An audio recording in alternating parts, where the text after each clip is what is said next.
I'm called upon to introduce Sam except to say that his work is highly influential. The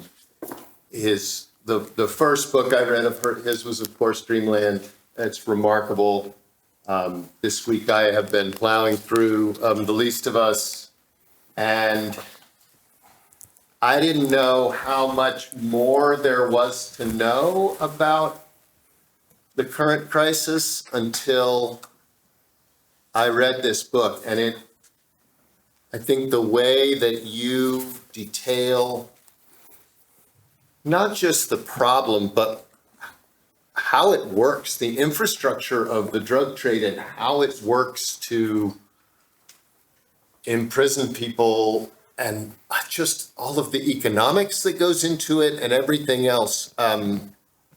You are to be commended for really fine work at journalism. Thank you. Appreciate it. Thank you. Before we talk about the books, you're based in LA. I know you're in Nashville right now. Correct. You've spent a lot of time in Appalachia, and that region expands. Some of us in this part of Appalachia don't think about Southern Ohio being Appalachia, but it certainly is. And I just want to ask you kind of, what keeps bringing you back to our region, and what you've come to learn about us as a people. Makes me sound like some foreign anthropologist. Well, we feel, those of us in Appalachia often feel like. No, I understand. I did not come here to study Appalachia. The first time I came was to write about the town of Portsmouth, Ohio, which is, in my Dreamland book, was a very important part of the book, right across and it's on the Ohio River, right across from Kentucky. And I spent a lot of time there. I don't even think at the time I really even knew it was Appalachia. I mean, I was told that was where the pill mill was invented. The business model known as the pill mill was invented in Portsmouth, Ohio by one doctor, and then he began to hire other doctors, many of whom had serious substance problems themselves, and they began to spread. He was known as the Ray Kroc, the McDonald's guy of pill mills, David Proctor. He died a few years back. But so I went there really for that. I did not go to Appalachia thinking I was going to write about Appalachia. I was there because I was told that this was early on. It's important to understand, when I started Dreamland, I did not know anything about OxyContin. I didn't know what an OxyContin was. I had lived in Mexico for 10 years. I'd written 2 books about Mexico, mostly about immigration, because drug trafficking when I was in Mexico was like a minor thing. It was not a big deal. More important by far was immigration to the United States, and also political change, the end of the one-party state that ruled Mexico for 70 plus years. That was what I was focused on. And so when I come back to the United States, I'm focused on, and got a job at the LA Times. I was 10 years down in Mexico writing freelance, get a job back in the LA Times in 2004, and my focus was really about Mexico and immigration.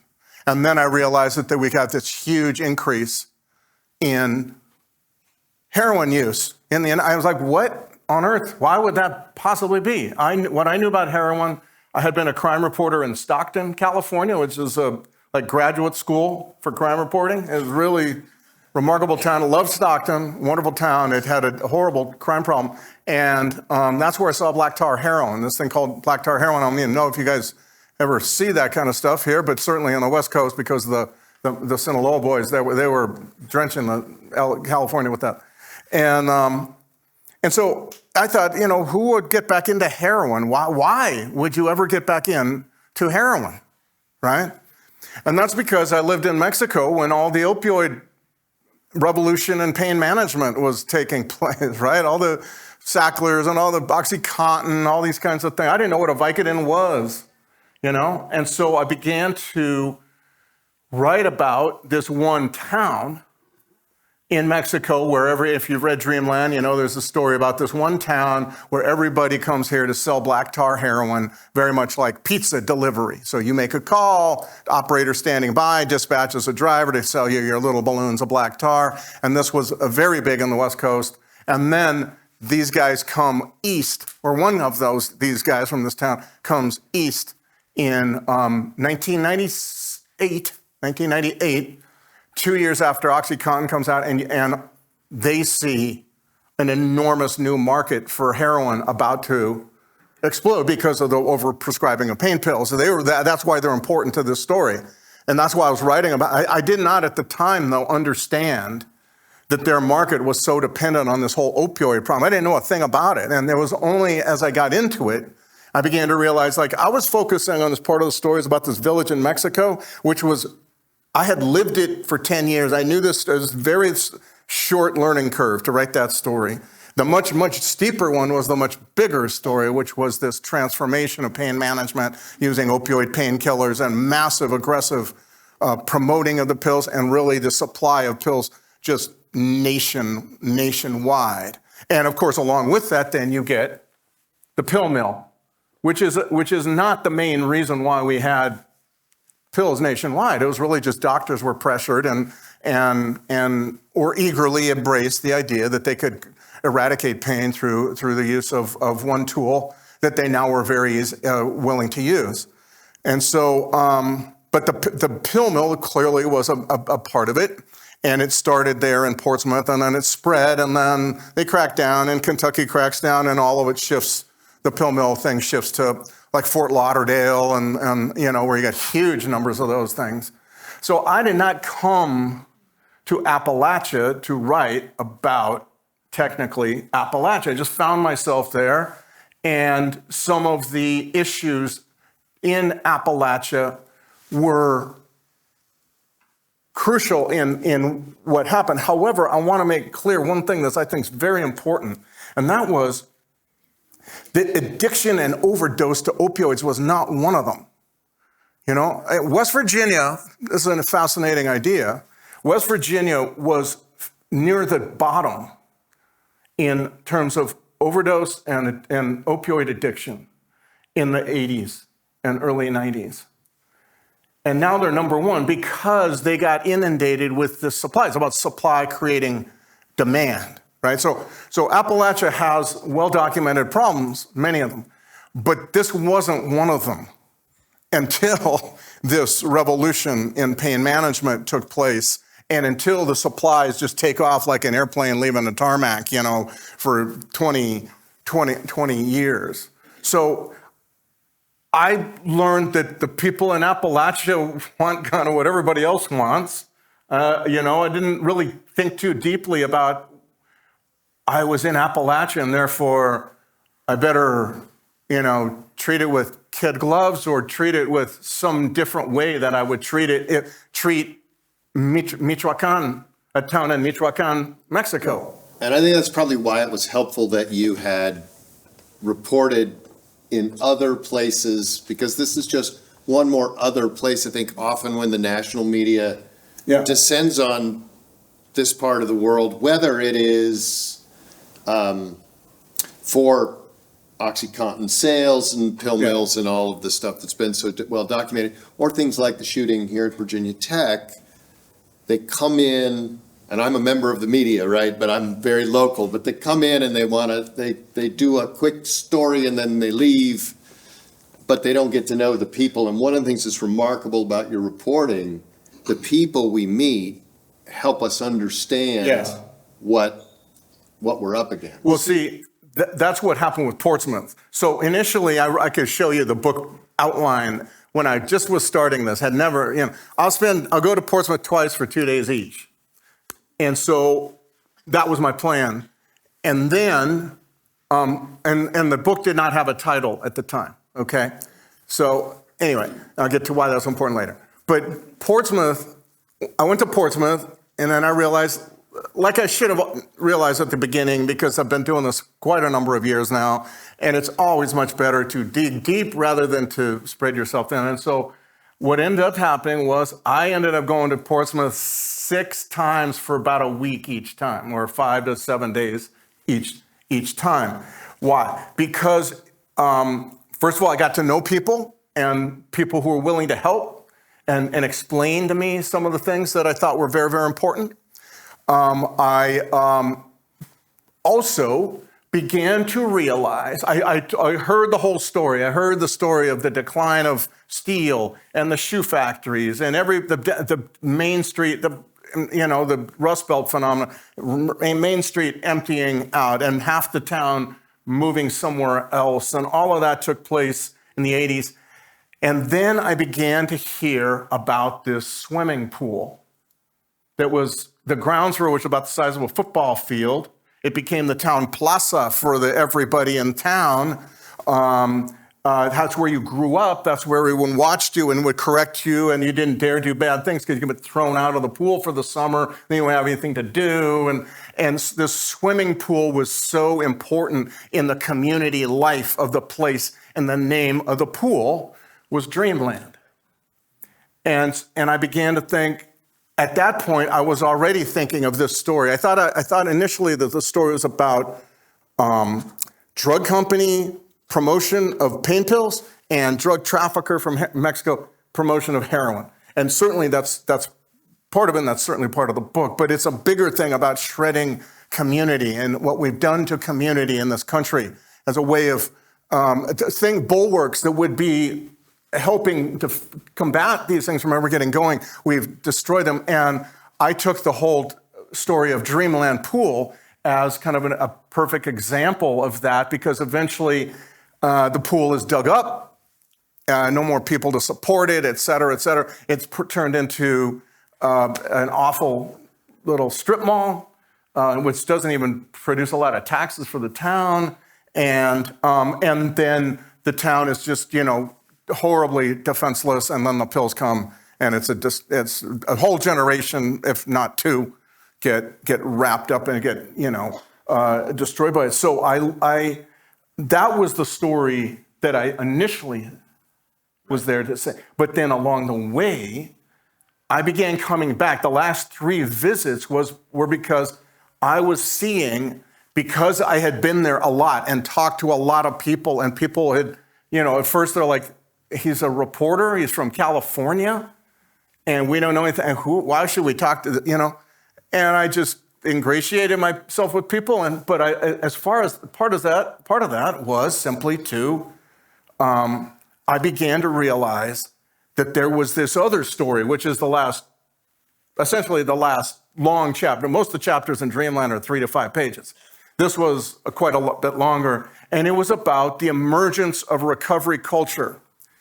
In the midst of this horrible pestilence, you get people moving forward in their lives, AA meetings starting. You've got the beginnings of, you've got the first time since Dreamland closed that there's an outdoor place for everybody to get together, and that's an independent cafe.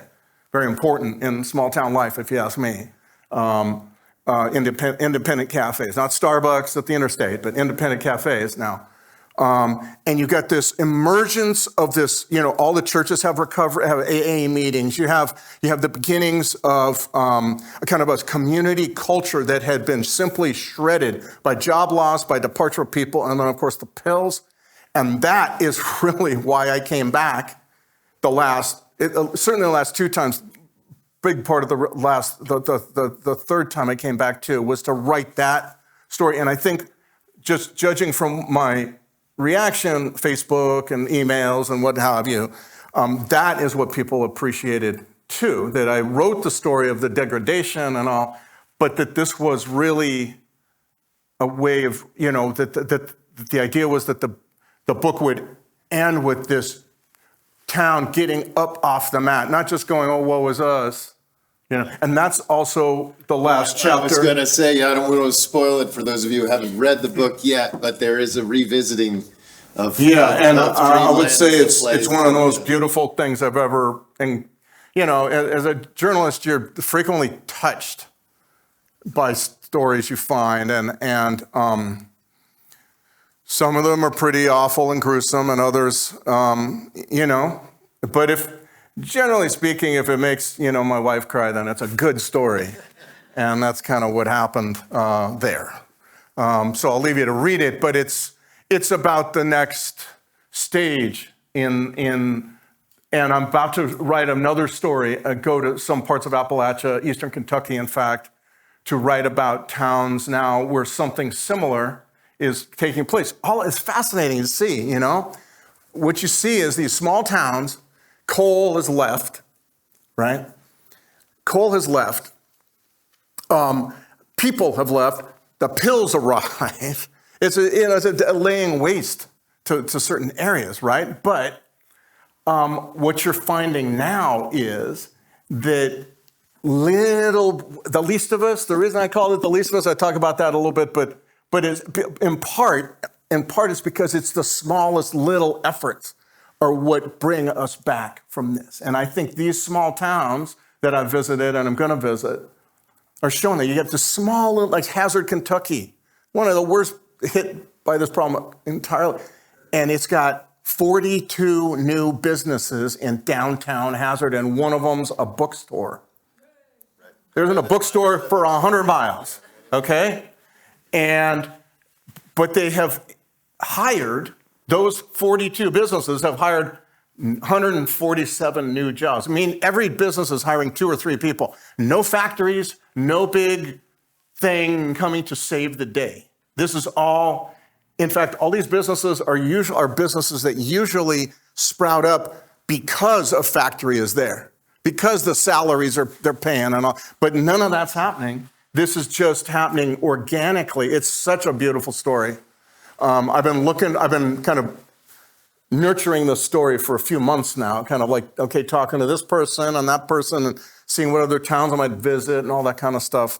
But I think in part, that's the story that I told in Dreamland at the last chapter and also here, that I think it was only later that I realized that this was a big deal to people. To me, it was a natural thing. It was a beautiful story to tell, the Portsmouth story originally. Well, you also want to leave people with some hope, right? I mean, these are yes, of course. You want to working in the field, and it's hard to be hopeful when you see it every single day.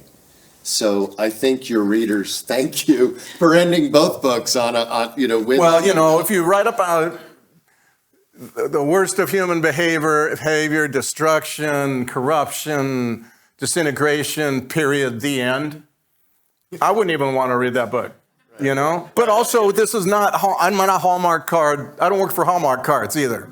So, I thought that was a beautiful story. And when it made my wife cry, I'm like, dude, this is it. Okay, it's in the book already. You know what I mean? So well,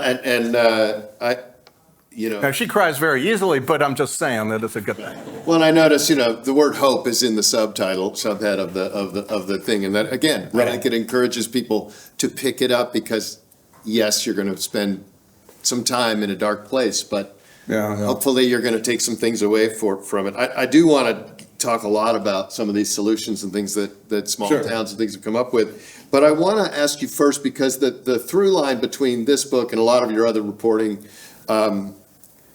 is what you said before, where this kind of happened to communities. There wasn't a natural inclination of West Virginians to take drugs, right? To take more drugs than the rest of us. But there are conditions that have to be present, I think, in both opioids, heroin, but especially in this book, the fentanyl and the methamphetamine. What's interesting about, I think, this book is you talk a lot about it's not really necessarily demand-driven. I mean, you have to have conditions in a place that people don't have work, that maybe there's been some despair there, but also talk about that now, today. What we're really facing is an oversupply well beyond the demand, which can be traced back to the Sacklers and OxyContin sales. With the opioid epidemic, you had the opioid epidemic was a perfect, and I would say when I started this book, I had just lived in Mexico, and the idea in Mexico is, well, our drug problem is rooted in the United States demand for drugs. And I didn't really write about it too deeply, and so I just thought, okay, fine, I'll buy that, I guess. I didn't really care to write about it, so fine. Then I came back and I started working on Dreamland, and I realized by midway, certainly by the end of the book, I realized I don't believe that anymore. That particularly with opioids, it is supply creating demand. Part of that is because opioids have such powerful effect on the human brain chemistry and the reward pathways and all of that. And also, I think because it doesn't take long if you're in the business of purveying those kinds of drugs for you to figure that out. And the Sacklers knew that. That was their business model. They had an entire business model based on the idea that supply would create demand. And that's why they had OxyContin at 5 and 10 milligram doses. Why? Because some of the doctors would be reluctant about getting into prescribing these drugs. And so the sales reps, who are the most aggressive in the industry, would say, well, I understand that's probably a reasonable fear. Why don't you start them on 5? Not 20, not 40. It's like a drug dealer's taster, right? Exactly. Here, first one's on me.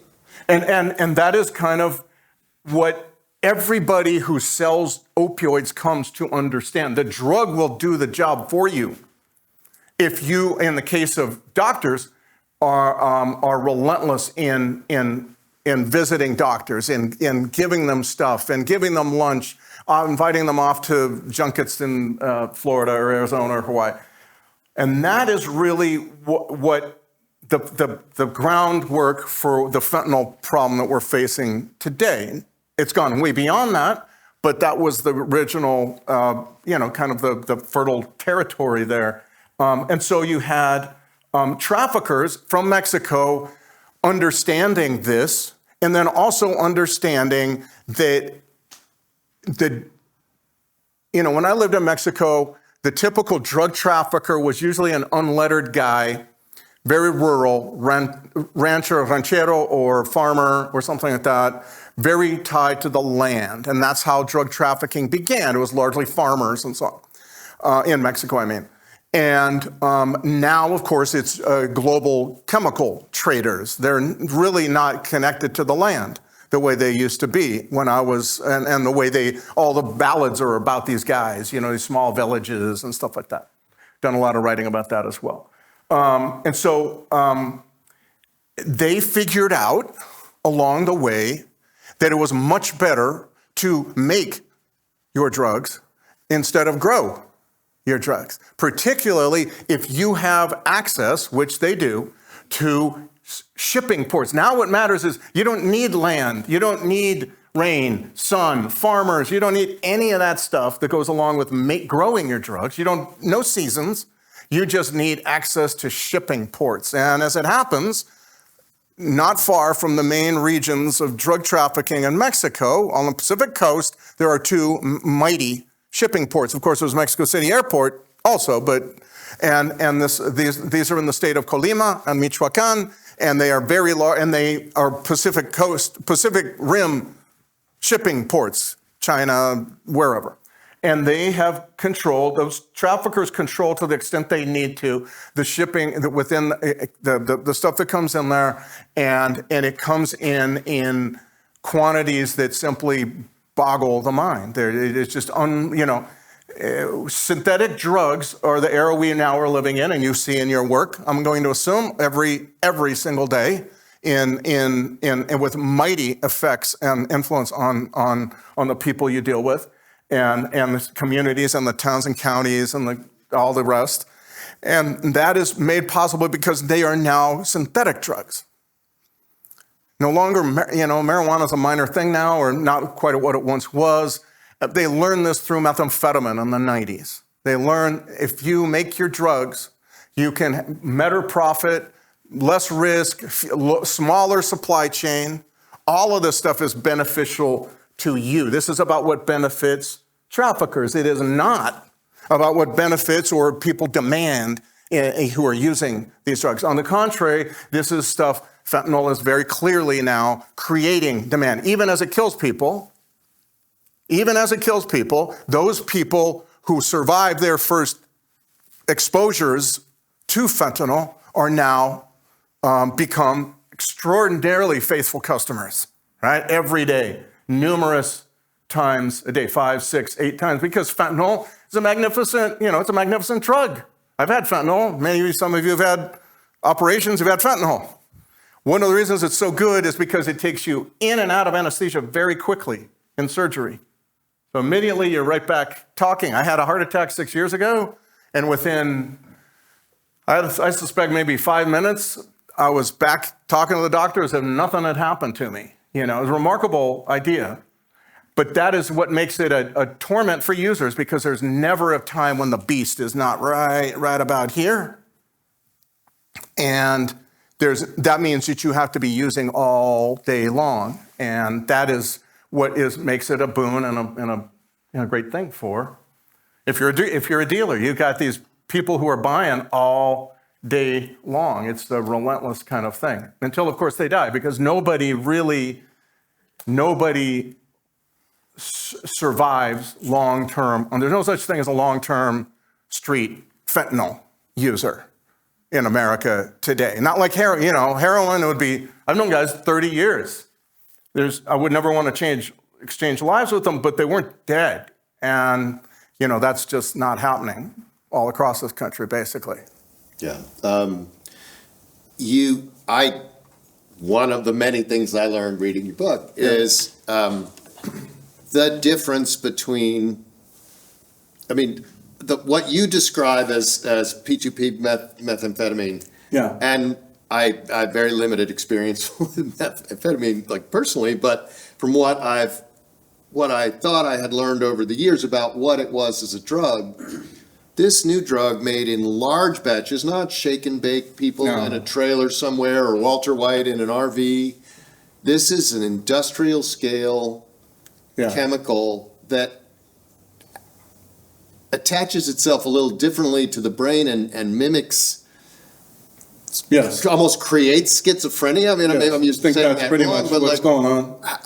Talk about sort of the evolution of the labs and how it's changed the drug, which then changes the brain in a right. I think what's going on. See, my thinking has also changed just a tad since this book came out. I'm going to explain how.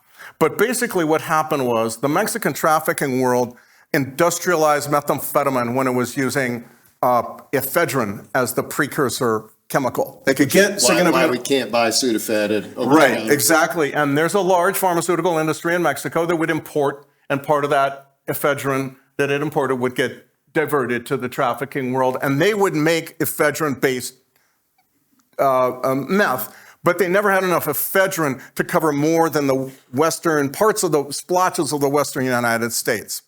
And so therefore you saw the emergence in popular culture beginning in the mid-90s, or maybe earlier, but certainly by the early 2000s, of the meth cook, right? The homemade meth cook guy, right? And trying to squeeze as much ephedrine he could out of every little Sudafed pill and all that kind of stuff, and making ounces, grams, small quantities, never really making kilos of this stuff. He couldn't possibly, because you just couldn't get it. Then in 2008, all that changed, and that change is what is affecting communities like yours.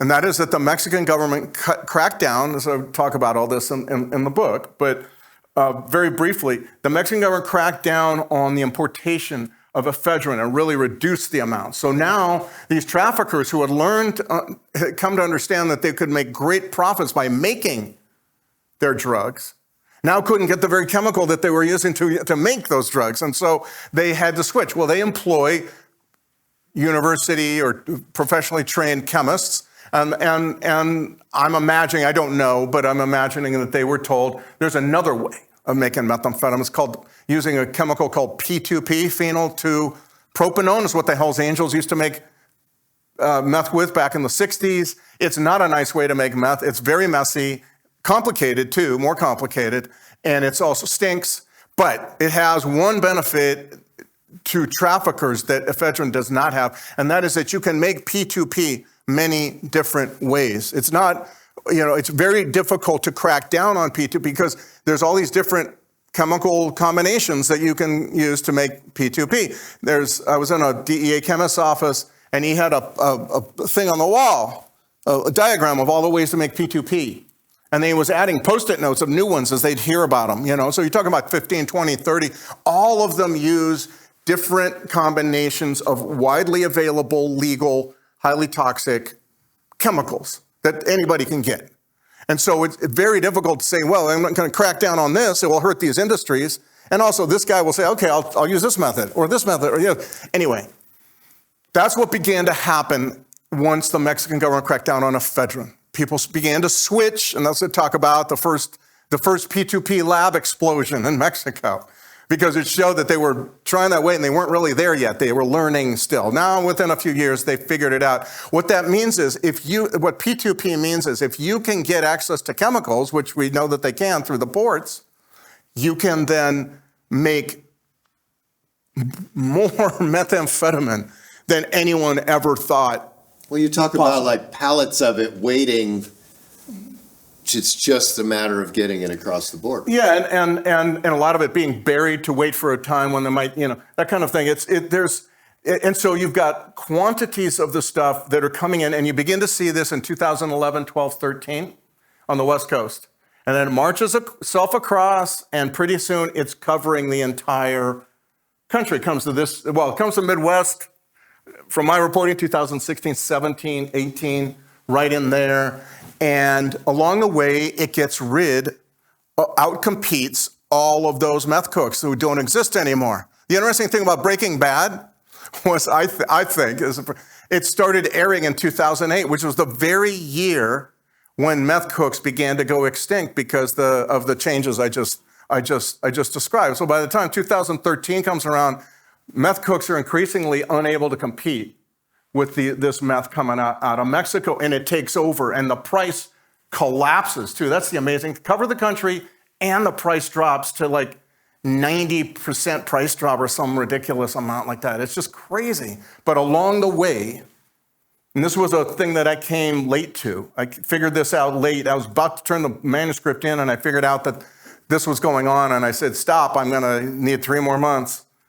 And that is, along the way, the meth has been creating intense, very rapid onset symptoms of mental illness, psychosis, things that look very much like schizophrenia, delusions, violence, erratic, inability to rationally talk with people, and it seems to last beyond last use, for several months or so. You talk about that, how as people are in recovery, that their short-term memory is gone. They're unable to remember anything and to really function for, like, in many cases, over a year. Yes, right. So you can be off the drugs, but you're still not employable because you can't think about.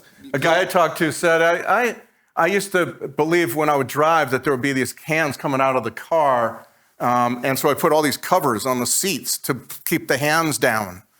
And the hands, he believed that people were grabbing him while he was driving. It was psychosis, it was the delusion, the hallucination. But he said, I didn't stop feeling those hands for 6 months after I stopped using. And so this is kind of the other thing.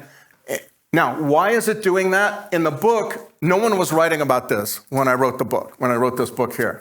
Okay, so my hunch, and it was really a hunch because I said I don't really know why this is happening. However, one hunch might be that the toxic chemicals that they're using to make P2P is having this effect.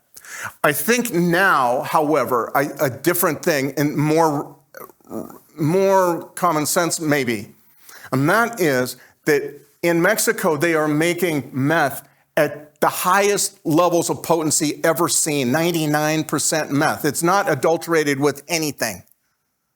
It's coming across, and the tests from the DEA are showing this, 97, 98, 99% meth, pure meth. Whereas before it'd be 50, maybe 34, 5%, You get these adulterants in it a lot of times. Why? And then what you're also seeing is nobody or very few people on the street cutting the dope. Usually you cut or adulterate the dope, dilute the dope, because you don't have, either one, you don't have enough of it and you want to make it last, or you want to double your quantity. So you buy a kilo and you put enough adulterant to make 2 kilos and you make twice what you were going to make, right? But neither one of those is necessary anymore. First of all, there's no scarcity of methamphetamine anywhere in America. You don't have to adulterate it or dilute it or cut it to make it last longer, because everywhere you go, in your world, there's people will sell you 10 kilos or 10 pounds of the stuff.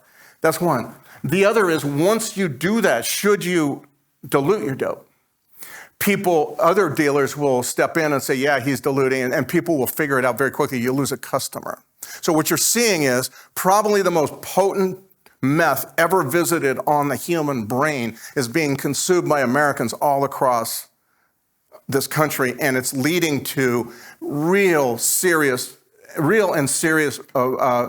symptoms of schizophrenia. Mental illness, mental health boards and commissions and agencies across the country are just buckling under it. Psych nurses, I spoke with a psych nurse on the West Coast, and she was telling me, I've been doing this 25 years. I've never seen anybody behave this way until the last, whatever it's been, several years. And so this meth does not come, it comes with a whole lot of, let's say, baggage. But it may now be, contrary to kind of what I was suggesting in this book, now that people, when I wrote it, I talked to a lot of people and they said, we haven't really just studied this. That's true, but we don't know why. And now people have come to the idea that maybe it's because it's simply so potent. Getting right out of the lab in Mexico, that's how it gets to your brain when you're using it here in Virginia or in almost any other part of the country now, because that's the other thing. It's like even up in New England, never had any meth in New England, now it's there.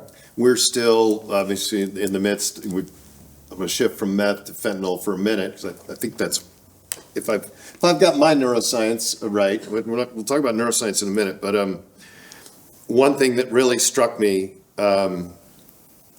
is when it comes to fentanyl especially, the kind of contrast the way the pharmaceutical companies might blend their drugs.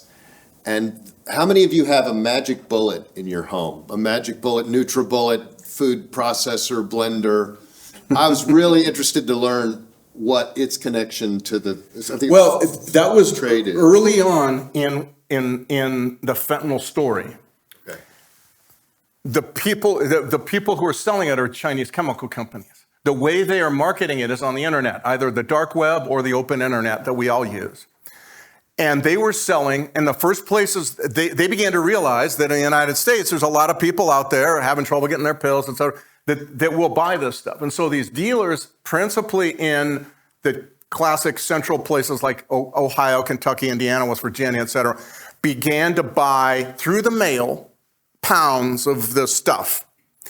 And they're thinking they've won the lottery because now my fentanyl is just so profitable and all this stuff, right? And so they begin to sell it, but they realize that they can't just sell it. In order to sell fentanyl and make those lottery-sized profits, you have to mix it. Because it's such a small quantity, they'll get you high and just a little bit more will kill you. So you got to mix it with something. The problem, and so this is the first time in the history of the underworld, I think, where you've actually seen gargantuan profits linked to their ability to mix.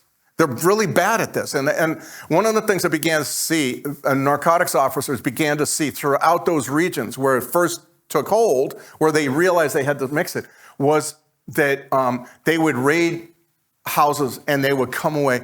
These guys were using magic bullet blenders to mix their fentanyl. Problem is, I have a magic bullet blender. It's magnificent for making liquid, blending liquids, a blade. You mix liquids with blades. Powder doesn't mix with blades. It does not mix. And so, but there was this myth, oh, well, it's really the best thing to use. I've heard this tell 3 times. You really need to use a magic bullet blender to mix your fentanyl. Okay, duly noted. But the truth is it's an awful, and so you began to see all these bad mixes.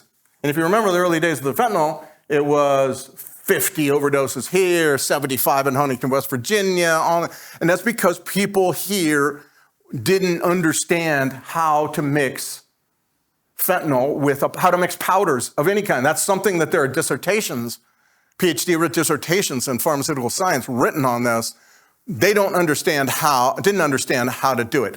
That began to change once the Mexicans took over fentanyl production. And first of all, what changed with that was the Mexicans began to make hundreds of kilos, no longer little pounds coming through the mail.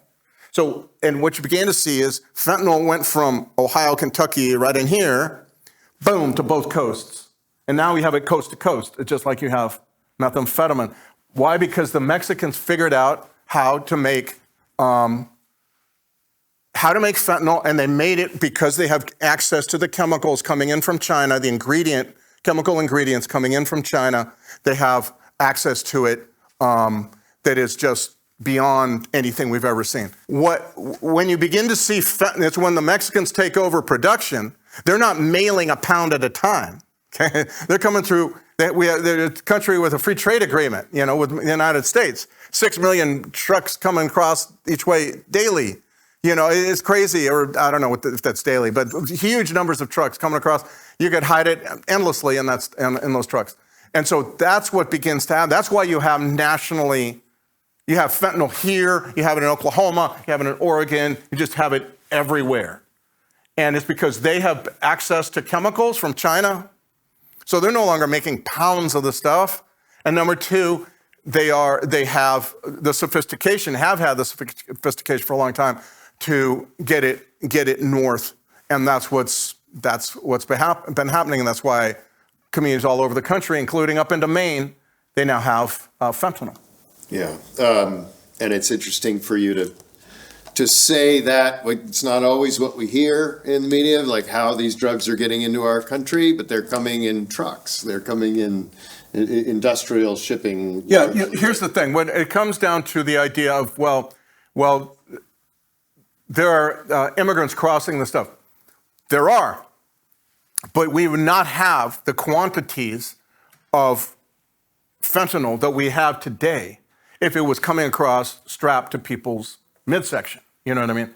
That's a truck issue. That's a car issue. That's massive smuggling. Whereas there are people, who smuggle the stuff. I've interviewed several, but they're smuggling in quantities that don't, in the larger scheme of things, don't really amount to much. Yeah. I want to talk about a lot of the people in your book, but I do want to, because I'm a little bit of a nerd when it comes to this stuff, I don't know that this book could have been written earlier if this problem existed earlier because of the improvements in the study of the brain and neuroscience. Yeah, true. And how has our understanding of things like pleasure centers in the brain and receptors and brain chemistry, how was that helpful to you as you wrote this book in terms of understanding, if you're not someone with a substance use disorder, how do you become, how does that happen, right? And you explain it pretty well. Well, what is amazing to me is, and very helpful to me, because I'm a layman when it comes to this, I'm just a reporter, is that there is we're really in the golden age of neuroscience research. I'm not sure what you have at this school. I have to imagine they've got something here. But certainly at other places, it's just amazing the amount of studies and new ideas that they have coming out about how the brain works and questions, even questions you could never even begin to pose are now being posed and groping towards an answer. And to me, that was what was amazing about this.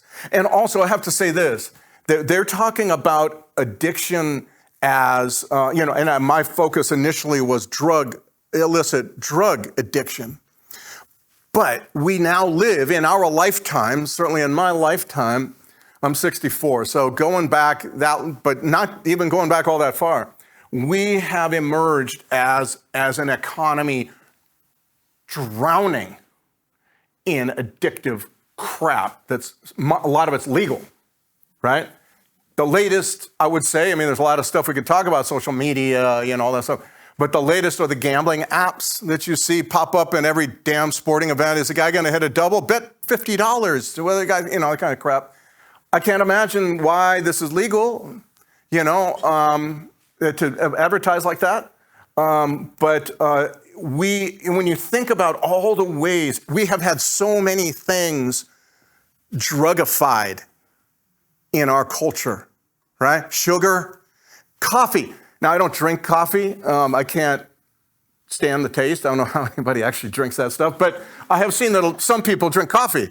And so, coffee, cup of coffee, now it's like a foot tall frappuccino with caffeine and sugar and fat and, chicken nuggets. Chicken is a good source of protein. And then they transform chicken nuggets into something that's 60% fat and salt. And then you dip it in a dip, and it becomes sugar there too. Oh my God, our ancient brains just go haywire for that stuff, On and on and on. Sports, sports is a wonderful community builder.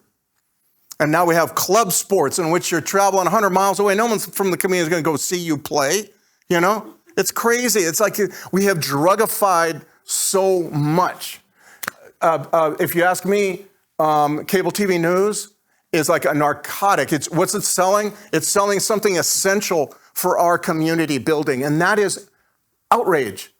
Outrage is a very, very important thing to possess to correct the behavior of others. But in order to use it, reading people far smarter than I am, that's by the way, not me, you have to step out and be not anonymous. You have to say, hey, you are behaving in a way that's damaging to our community, right? And now, of course, on social media, on all this, what are they selling? They're selling constant outrage without you having to put yourself any skin in the game, right? And the message is always, of course, very toxic message certainly for cable TV news, which we don't have in our house. We cut that right out. You're right, they're bad. You were right all along, they're bad people. That's a very, very toxic message to community building in this, and so I think that the fascinating thing, I really got caught up in the sugar, addictive qualities of sugar. I cut way back on how much sugar I use now. As a result of researching? Dreamland first. Yeah, I used to drink lots of Coca-Cola. I don't drink it hardly ever. I don't eat processed foods very much, So all of that, and the idea that we're all part of the solution here, that this has taught me that we all have a choices to make. And if you can make good choices, or bad choices. And one bad choice is to eat all that processed food in the center of the grocery store. And I think it just from a health perspective, but also from a community perspective and a variety of other perspectives, I think it's a toxic thing to do. But the neuroscience now has been showing all this stuff. And it's just so fascinating to see. But it also, I believe, this is my little soapbox here, which I don't have many of, but sometimes I do. And that is that when you understand the neuroscience of it, you can become a freeborn American again. You can begin to make choices based on that and say, no, I'm not going to eat that. I'm not going to buy that. I'm not going to use this. I'm going to keep the social media stuff off my cell phone, all that kind of stuff. To me, it's kind of part of the whole, what this means to you, to each of us as individuals. When you write about, and others have as well, about the sort of Sackler-generated opioid crisis. And I'm using shorthand here. There are obviously many companies that also contributed to this. Sure. It was largely a problem in white America. Yes. But with the increase of fentanyl, especially, but now other things as well, it's less this group affected, that group affected, and it has come to affect Black people in America to a much greater degree, where they sort of, there was a heroin, Black people were disproportionately affected by early heroin issues in the U.S., especially after Vietnam, but then it kind of shifted over to a white pill problem. Yes. Right, am I right on this? And then Yeah. you write about how Absolutely. that has sort of shifted again because of the way. Fentanyl became, like, it's the drug dealer and drug trafficker's bonanza. Right? And from a drug trafficker's perspective is you can make it easily, you get the product, the ingredients easily, et cetera, et cetera. You have the sophisticated smuggling networks you can sell your product to and they'll take care of it, or you do it yourself or whatever. But from the local vendor's perspective, fentanyl is fantastic because you can add it to almost anything. It's very, very cheap. Add it to almost anything, and it will create, if it doesn't kill the person, you have to take this risk. If it doesn't kill the person, it will create, as I said earlier, a very, very faithful addict who is buying constantly all day long. In Tucson, I was down in Tucson recently where the fentanyl pills are like 50 cents a piece or some ridiculous amount. People smoke 50 pills a day. They don't stop smoking all day long. It's like you have the vape thing where you're constantly hitting the vape. The same thing is with these pills. They're never, because they're always threatened with being visited by the dope sickness. Constantly. They got to constantly get it going. And so yeah, that's part of what we're dealing. I forgot your question though. No, it's just the difference, how it sort of spread into communities where. Right, and that happened with didn't. cocaine. Cocaine being the drug of choice in the Black community among Black drug users, cocaine began to be laced with fentanyl. In the book, I read about the first Black man to die of a fentanyl overdose, thinking it was cocaine, in the city of Akron. It's happened primarily in northern Ohio is where you first began to see it. And Mikey Tanner Jr., 10 years as dealing with cocaine, and then fentanyl, and he's one of these guys who you knew would have gotten sober eventually. He just was fighting it, and then he would relapse, et cetera. But you knew that kind of eventually would get beyond that. And but then he didn't last 2 months when fentanyl hit the cocaine supply. And that's what happened in Akron, happened in Cleveland, happened in various Dayton, et cetera, various places, Columbus. Initially, that's when the Chinese fentanyl started coming in. But now you've seen this across the country. And now, when I wrote Dreamland, I was struck by the fact that there were no Blacks or Latinos involved in this story to much of a degree. I couldn't believe it. Native Americans were suffering badly, but it was remarkable to me that was the case. It was all white people. And now with fentanyl, there's a significant number of African Americans dying, addicted and dying. And so, again, it's important to keep in mind, I think, that synthetic drugs, due to the potency, due to the prevalence and all that, synthetic drugs change everything. There's nothing in this world that in the drug world, that we do not have to rethink. So I think this marks a good time to make a little shift. So let's open it up. I will just say, if you haven't read the book, being here there's so much more in this book than what I've been able to ask about. And I'm really curious about the people, and what they were up to. And I had a whole list of questions about many characters, but we're not going to get to those. So, but let's open it up. Does anybody have a question? Once someone is addicted, it sounds to me as though the resources necessary to address that effectively are enormous, and they are not forthcoming. I volunteer as a jail librarian. Try getting even people to donate paperback books for inmates, much less expensive mental health care. Right. So it seems to me that realistically, if we're ever going to handle this, we have to figure out some way to make people less likely to try them. And I know that just saying no is ineffective. I'm not talking about that. But it can be effective. Is anybody researching why people don't take them. Like, who resists them? That's a good And question. how do we build resistance in young people, right? To say, I don't want to see you in the jail. Yeah, I don't want to see your kid in foster care, right? Right. I mean, I go to the child smoker meeting and I hear the despair in what the people who are dealing with it. And they're like, we're on our third generation of this. yeah. I'm sure somebody is. This is a vast, vast topic, the whole drug thing, and I'm sure somewhere out there someone's studying how to do that. I would say my feeling is maybe it's just my daughter who she is. She is one of these people, and her entire friend group is like completely abstinent, not for any religious perspective either. It's, in her case, unfortunately, she's heard more about this than any 17-year-old should ever hear about this topic because of who her dad is. But I would say in general, I'm impressed by how these kids not only don't think they laugh at these guys who are smoking this hyper-potent weed all the time.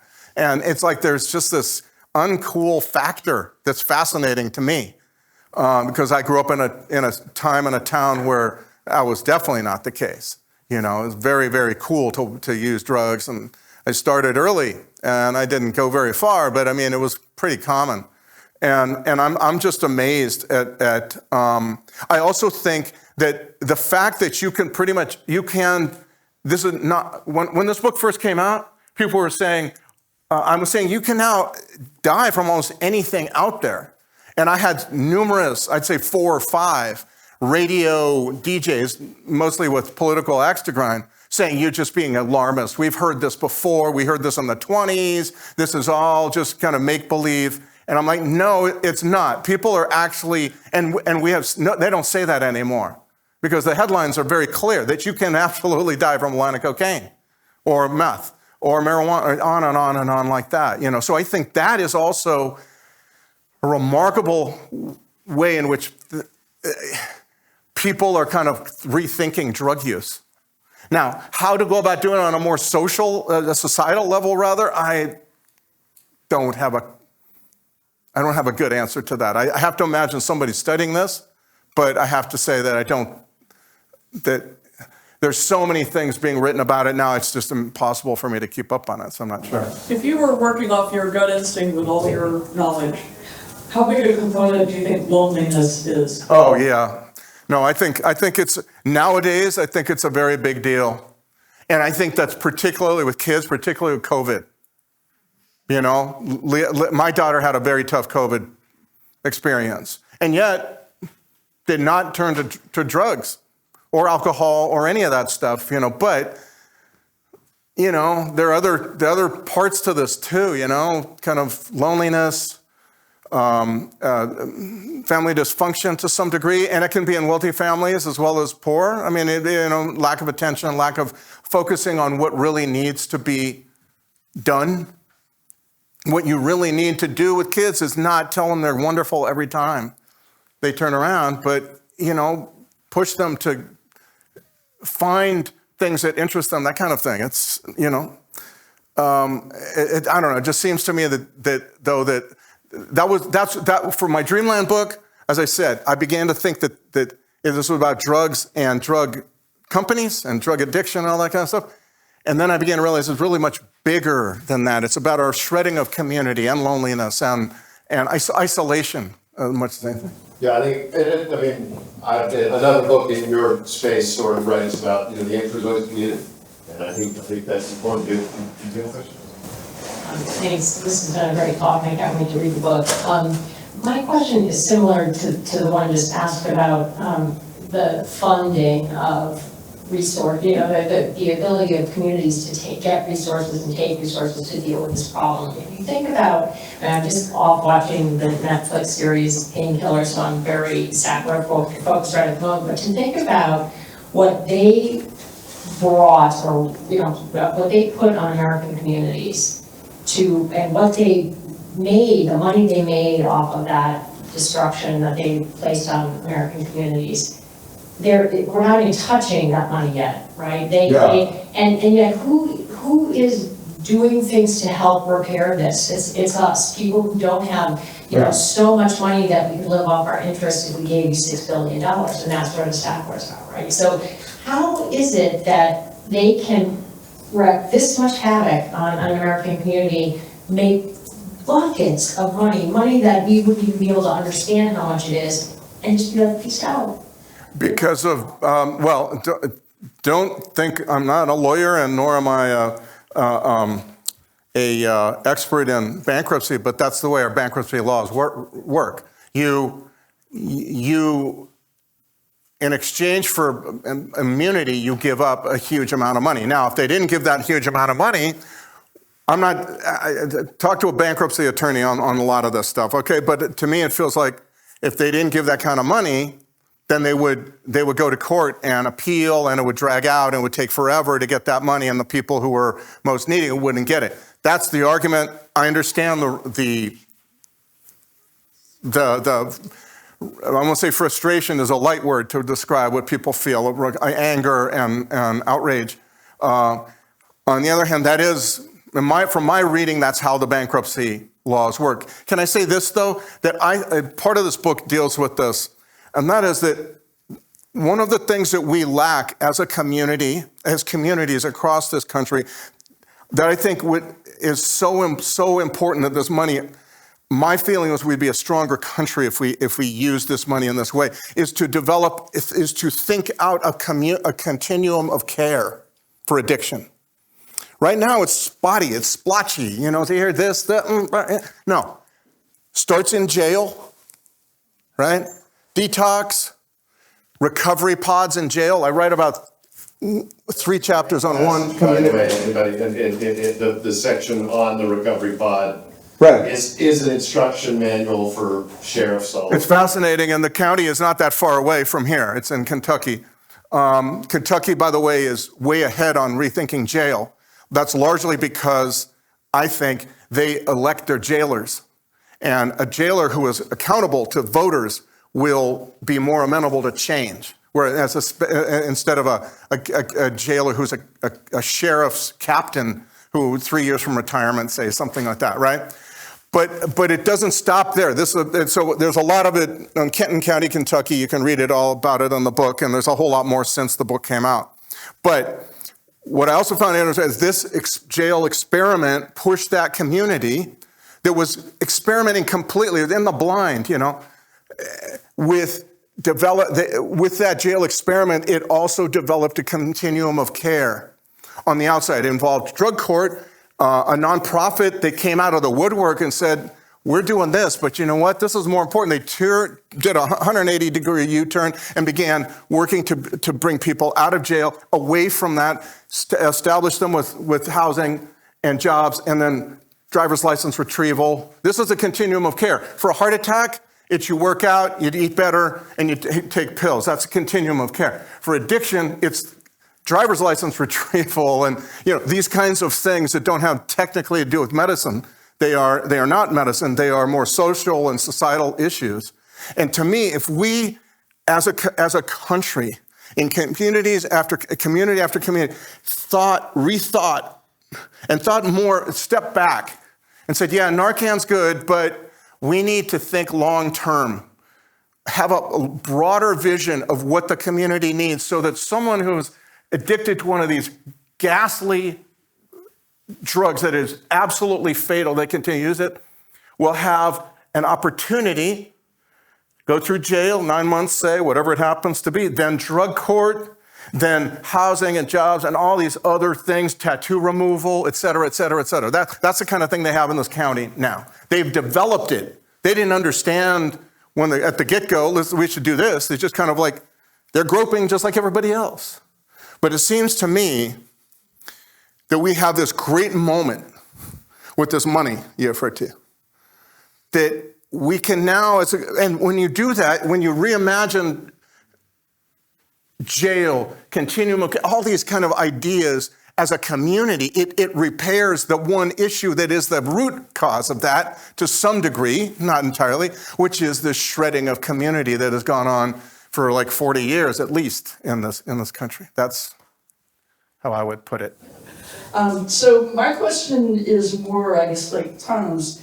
the stories, where does this hopefulness come from? Because right now, we're dealing with stigma, some hopefulness for some groups, recovery is critical, and then resilience of our communities. But where does the hope come from? And can you share at least one story of hopeful? Yeah, no. situation? Well, I was talking about it earlier, right? The reason I called the book The Least of Us, well, I'll explain the full reason. So when I started this book, after Dreamland, well, before I was writing Dreamland, my agent took my book proposal around to 15 publishers in New York City, and one wanted a book about opioids. One. There were no books out there except for Painkiller, which never sold anything, and nobody paid attention to it. And then now they do. But so I took it and put up Dreamland, and it did very, very well, and it created this whole new industry of opioid books and all that kind of stuff, right? My publisher then said, we need you to write another book about this topic. And I'm like, man, my brain's shot. At the time, I thought, this was early on, I thought, what could be worse than heroin? I think the Dreamland says it all. Well, they said and I said, then finally I realized, seeing fentanyl emerge and all that, okay, I can see it. And so I did. But they said, don't worry about a book outline. That's a really bad thing. Every writer needs an outline. So I didn't have an outline. So it was like, for a while, it was like thrashing around in a big plastic bag trying to get out. I didn't know where I was going. So I realized I kind of kept interviewing and interviewing and interviewing. That's always a solution, but also reading widely. So I read the Bible. So I'm not a Christian, but the Bible is one of the profound books of human creation. And so I was reading it, and it came upon Book of Matthew, that which you do unto the least of these, my brethren, you do unto me. Just at the moment when I was viewing this whole problem as also rooted, not just in community, but the idea that Americans begged and demanded big magic answers to all our problems. And I began to realize, no, this is about, to get out of this, we need small, local, daily work, not some magical thing, not some, like they say in Hazard, Kentucky, the downtown director says, people come and say to me, we don't need these small companies, we need a big factory. No. You need this small stuff that begins to create synergies among people, like-minded people, and finding other people then, and using recovering addicts, also their energy, their creativity, their gratitude, right? All start small. So that's how you get 42 businesses in a town that never had any business creation, And so to me, this is where I'm very, very convinced now from my reporting that the most important thing we can take away from it is don't worry that you're not saving the world somehow. Don't get those small little synapses going, those small connections. And that's what the Portsmouth story in this book is all about as well, seems to me. That it's the small stuff, people working, and from that you develop the capacity for slightly bigger, so not big solutions, just slightly bigger. And then from that, slightly bigger solutions from that as well. And that's how you build community. This idea that something big is going to come along and save us. There's one church, this one pastor was saying, in our town, our county, the foster child agency is just crushed by this problem. We all know how that works, right? I'm not sure what churches should do. What can churches do? And I thought, I'm not sure. I don't live in your county, but it dawned on me, how about your church just adopt 2 kids, right? Just 2 kids. Don't take on the entire problem. Be satisfied with taking on small problems and making those connections. People around here, I don't know how much you all know each other, but maybe now's a good time. You know what I mean? When I write, I do writing workshops. I used to in East LA years ago, a few years back. And I would also always tell everyone would come in, I want to write a book. I want to write a book about my dad. I want to write about all this. I say, forget the book or put it way back in here in your brain. What we're going to do today for the next 8 weeks is write one 4-page story. That's it. And then you can take the workshop again. You write another 4-page story. You begin to learn. You learn the basics, the mechanics of writing, the discipline of writing, the storytelling, et cetera, like this. And then after a few stories, you look back and, it's like climbing a mountain. You keep looking up the mountain, you're going to think, God, I'm never not getting anywhere. But if you just pay attention to the small steps forward, to me, that's the point of the Portsmouth story in this book, and really in both books, and the point of the Hazard story, Hazard, Kentucky story that I want to do. It's finding the people, marshaling the forces of people who are the same, thinking the same way. And nowadays, in a lot of those areas, there's a lot of people in recovery, and they are part of that. They used to be stealing the manhole covers, right? And now they're like, yeah, let's do this. Let's do that. Let's do, So to me, this is a magnificent moment for turning away from the last 40 years, which said it doesn't matter if jobs go away. It doesn't matter if a company sells dope, like over-the-counter medicine. We're just gonna say, well, that's just the free market, and we bow down to the false god of the free market, and whatever happens there must be okay.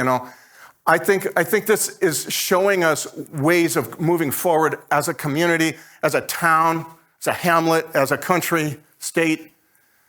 I mean, really, I do believe that. It's actually, I think, get very excited about the possibilities of it all. You know what I mean? And that's why I want to do the story about Hazard and write about this bookstore that started. This woman started a bookstore in the middle of COVID. She just expanded. She's now got 1 employee. Again, it's that kind of thing, It's like don't lose heart when you're not in some larger sense saving the world. This is how human beings have always innovated. Always. It's Thomas Edison, I guess he worked alone. Everybody else has been figuring this stuff out in communities and groups and stuff, you know what I mean? So. One other, did you have a question, sir, over here? Okay, fine, okay. Anyway, that's my preaching for today. I sometimes get a little bit of a preacher, but to me, this is really exciting stuff. And I know that for a lot of you working it is grinding and sometimes deadening and, wonder what the heck, that kind of thing. Yeah, I know. But it just seems to me it's pregnant with possibilities right now, seems to me. So anyway, I'm going to be around for a bit. Sign any books you all want me to sign. Thank you, Tom. Sam, I just want to thank you on all of our behalf and all the organizers' behalf. It's great to have somebody, not just of your reputation and ability, but heart as well to come here. So, Sam Quinones.